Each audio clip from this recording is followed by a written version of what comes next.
Hello, beautiful people, and welcome to Unconventional Counseling.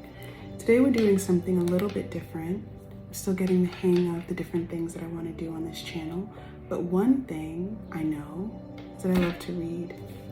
And sometimes it's a little easier to kind of fly through books, and other times it takes a little while longer.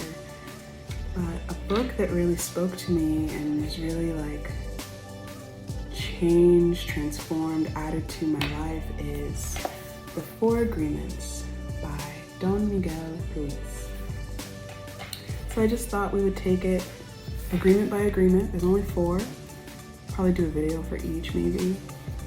And just talk a little bit about what it's been like to try to implement these agreements and what they're about and all of that. I definitely recommend reading this. I'm just going to be reading excerpts, so if you feel drawn to it, I recommend reading it. I recommend getting a copy. The first agreement: be impeccable with your word. So as I was reading this, it was saying how the first agreement, to be impeccable with your word, is one of the hardest. And I remember reading that and I was like, what? No, that's not gonna be hard. I can find congruency with what I wanna say. But interpersonally, it can be really difficult. I grew up practicing people pleasing quite a bit. And so it can be my instinct at times. And it can be my instinct to try to make someone feel better or try not to exacerbate a feeling that someone is having. But it doesn't always lead to me saying something that actually feels aligned with myself. Sometimes it's me going above and beyond what I actually want to say in the service of honestly trying to control someone else's experience. And we can say, I'm trying to control in a good way because I don't want somebody to feel bad, but it's still control. It still is. People get to feel how they want to feel, and it's really hard to sit with, but they get to feel how they want to feel. Through the word, you express your creative power. It is through the word that you manifest everything. And so I know that in a lot of spaces, especially spiritual spaces, but also personal development spaces, they talk a lot about manifestation. They talk a lot about the law of attraction and creating the life that you want through what you speak over yourself. There are people who say this isn't real. There are people who live by it. Wherever you fall, it's a real thing. It's a real universal law. However you choose to use it is how you use it. But it doesn't always work for the person because at different times in their life or at all, I think because we each need something different. Some people need a full equation of what to say to themselves. They may say things like, I don't want to have a horrible day today.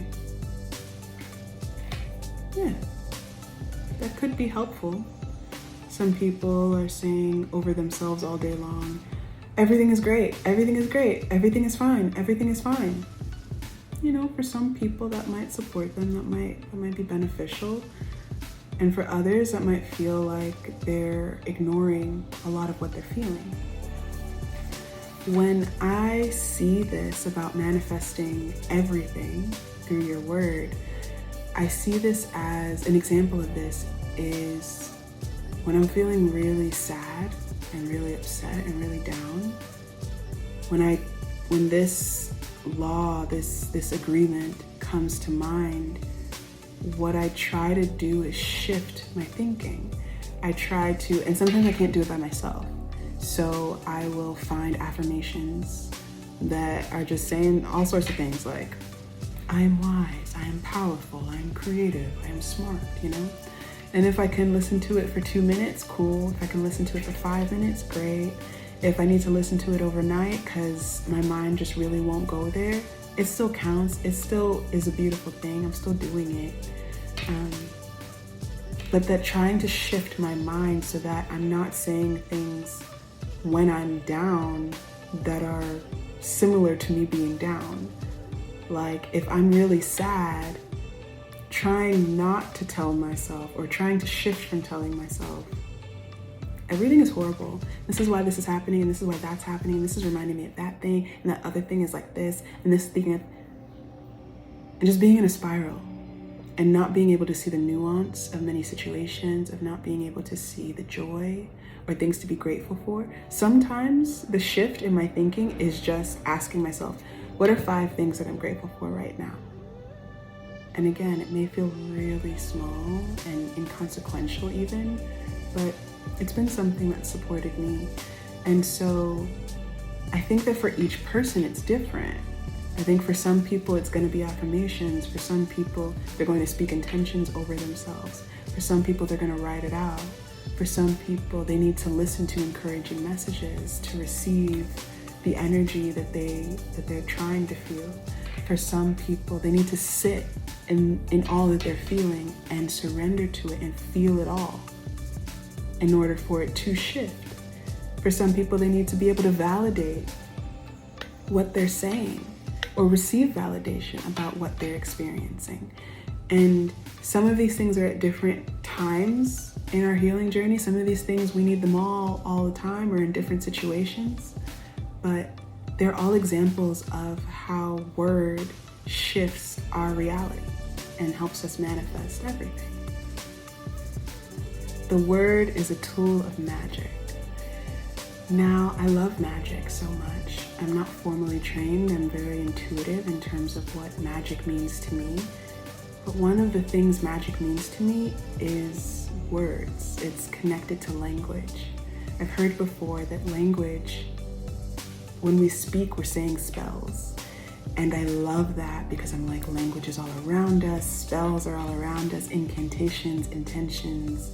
They're just, we move through them all the time. We speak them, they're spoken to us, we witness them, we ruminate on them, we find new ones. They're just constantly flowing and evolving. And so I think one of the ways that we create pure magic, as this chapter is saying, is to say things that are in congruency with what we feel or with what we desire. So being able to say in a moment, I'm feeling a lot of grief, may actually be you being impeccable with your word. If in other scenarios or at other times you feel that you're unable to name your feelings, you being able to say, this is what I need. This is something that would support me from someone else or from yourself. That is another way of being impeccable with your word. You are speaking what you desire.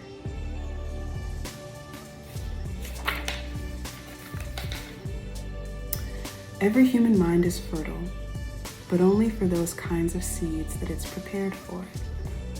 Every human is a magician, and we can either put a spell on someone with our word, or we can release someone from a spell. I think that we are included in that. We may know so many of the spells that play in our minds and kind of play xylophone on our bodies all the time, or often. And when we can find them and kind of like name them, or even like kind of root them out and isolate them a little bit, I think what we find is we see what their roots are, we see what they're connected to, we see maybe how long it's been playing, but also from seeing it, we are that much closer, to finding a spell that will release us from it. That spell could be validation, that spell could be compassion, that spell could be sharing it with someone else, that spell could be turning it into a creative endeavor, that spell could be just feeling it, you know? But whatever it is, it could be something that releases us from the bondage of that feeling. Now, to put a spell on ourselves or others, some of these spells are not negative. Some of these are also pure in terms of intention or desire. But some of them are attempting to control other people or control ourselves. Some of them are our attempts to not feel what we're feeling and kind of like skip over it to try to get to the lightness or the goodness, or not feeling the heaviness that we're feeling. But we don't really work that way, not well. We can do it, we can skip over things, but they always come back up, they always come back out. They tend to find a way because they're a part of us. So putting spells on ourselves, I like to think of affirmations and intentions, but I'm not going to say what not to do, but I am going to say that there is a purity, there can be a purity in putting spells on ourselves and others, and there can be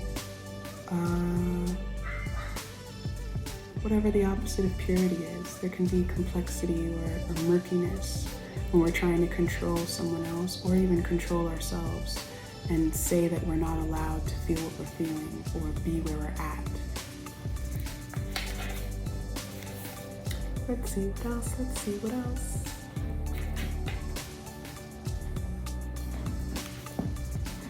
Just reading all the parts that I've underlined.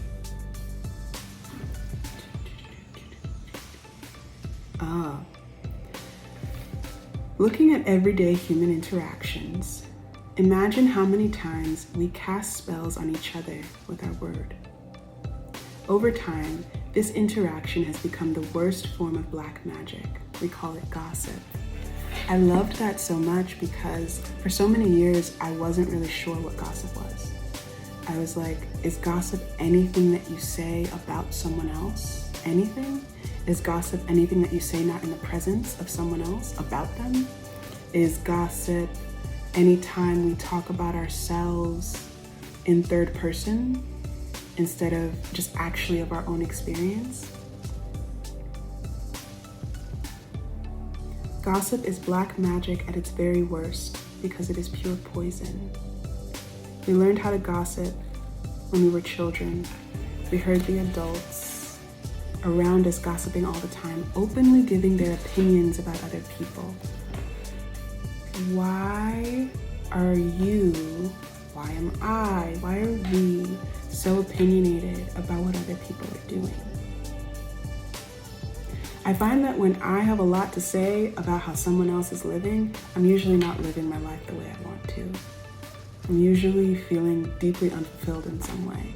I'm usually feeling like I don't have the agency, the control, the autonomy that I desire in my own affairs.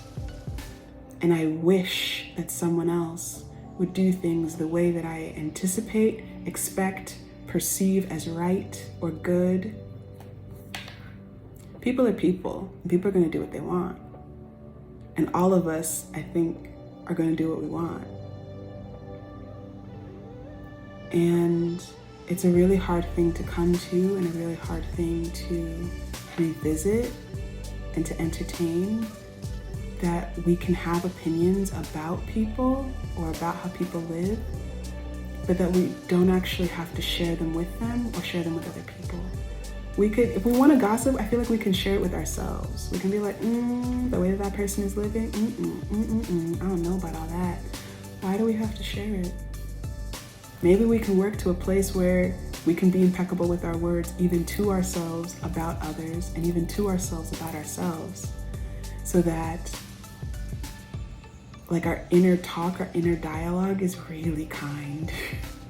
That's something that I dream up for myself and for others in the collective, that our inner dialogue is kind and is compassionate and desires the world for us, and desires to create respect and beauty and joy with others, even when we don't agree with how they're living or what they're doing or how they're moving. That's what I think a utopia is. Acceptance. And I think it starts with being impeccable with your word and knowing what it is you want to create for yourself. Your opinion comes from your beliefs, from your own ego, and from your own dream.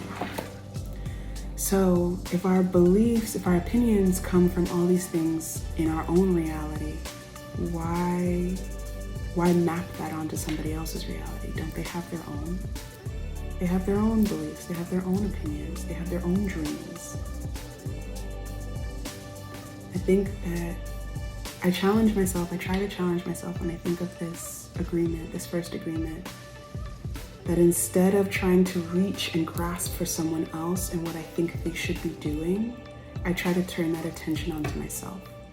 And I ask myself, do I even have the energy to change whatever it is that I want to change for someone else in my own life? Sometimes the answer is no, and all I need to do is take a nap or rest.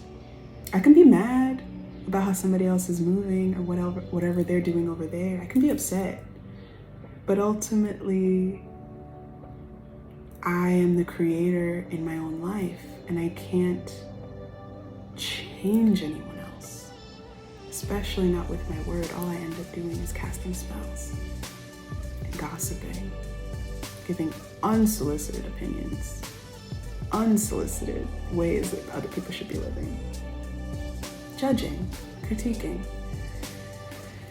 It's not a cute look. So the first agreement, be impeccable with your word. See you soon. Bye.